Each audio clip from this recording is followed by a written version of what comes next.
వందనాలండి. ఈరోజు జూలై 24 అరువు తెచ్చిన గొడ్డలి గురించి జ్ఞాపకం చేసుకుందాం. 2 రాజులు 6:5-6. ఒకడు దూలము నరుకుచున్నప్పుడు గొడ్డలి ఊడి నీటిలో పడిపోగా వాడు, అయ్యో నా ఏలినవాడా, అది ఎరువు తెచ్చినది అని మొరపెట్టాను గనుక ఆ దైవజనుడు అది ఎక్కడ పడినని అడిగాను. వాడతనికి ఆ స్థలంని చూపించగా అతడు కొమ్మ ఒకటి నరికి నీళ్ళలో వేయగా గొడ్డలి తేలెను. అతడు దాన్ని పట్టుకొనమని వానితో చెప్పగా వాడు తన చేయి చాపి దాన్ని పట్టుకొనెను.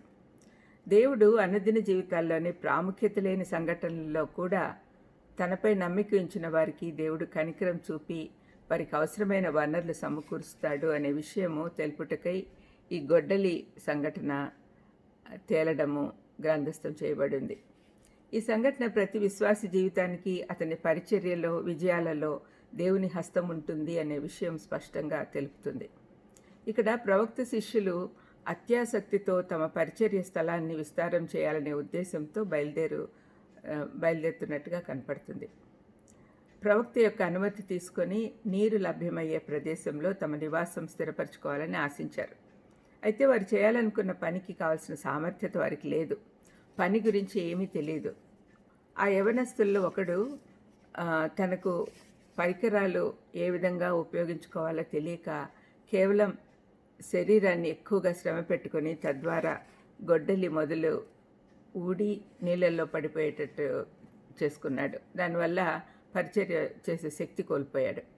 అది పడిపోయాక ఇంకా ఊగిపోకుండా తెలివిగా ఆపి దైవజనుడి యొద్దకు సహాయం కొరకు వెళ్ళాడు.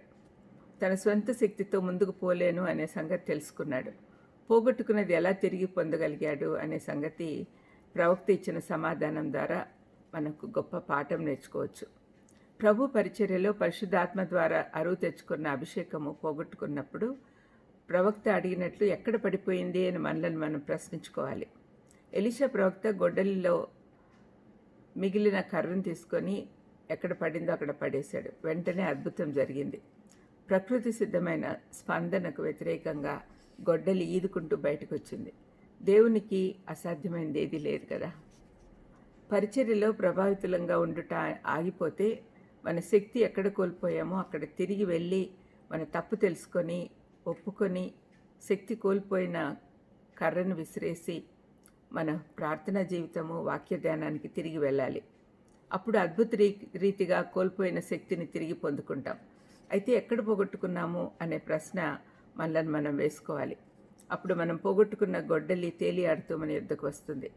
మనం పరిశుద్ధాత్మ యొద్ద అరువు తెచ్చుకున్న సామర్థ్యాన్ని ఆయన ద్వారానే తిరిగి పొందుకోవాలి. ఆయనతో సహవాసం చేస్తే తిరిగి వస్తుంది.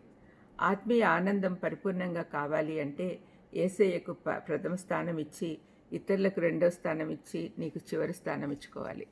ప్రార్థన చేసుకుందాం.